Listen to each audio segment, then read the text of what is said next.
This guide shows you how to create rules to optimize your product feed step by step. Rules help you quickly optimize and customize your product data when sending it from your main store to your advertising channels.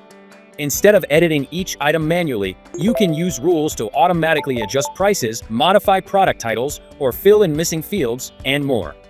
For example, let's say you want some of your Shopify product prices on Google Shopping to be 10% lower to boost sales. With rules, you can apply that change to selected items using simple conditions, no manual editing needed. It's a faster way to keep your feed accurate and ready for ads. Now, let's start by clicking Add Rule. You can see that LitCommerce provides several ready-to-use rule templates to help you set things up faster. One popular template is Set Availability.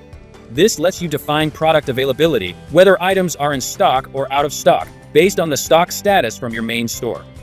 You can also choose to exclude out-of-stock items from your feed so they won't appear in ads. Another common template is Exclude Incomplete Items.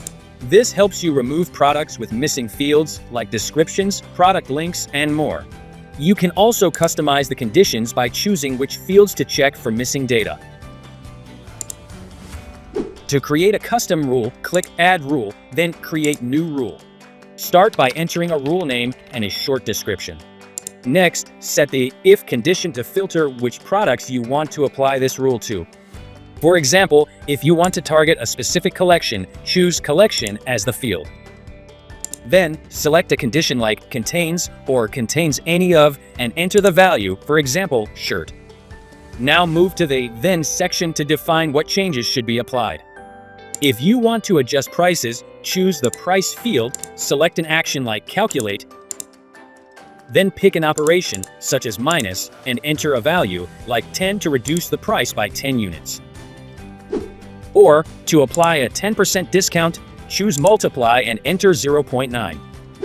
You can also use the optional Else section to apply different changes to products that don't meet the condition. Once satisfied, click Save Rule. You can review your changes in the Item Count section. Selected items shows items that meet the if conditions. Before this rule shows the total items in the feed before applying this rule. And after this rule shows the total items in the feed after applying this rule. Check them out and make sure your rule is working as expected.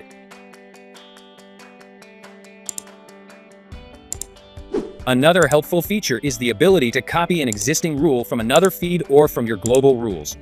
Just find the rule you want to reuse and click Copy. For example, let's say you have a rule in your Google product feed that excludes all products from the summer collection because you only want to promote the winter collection. You can easily copy that rule and apply it to any new feed you're creating, like another Google feed, Meta, Pinterest, and more. Once you're done, click Save. And that's it. You've just learned how to create rules for your product data feed.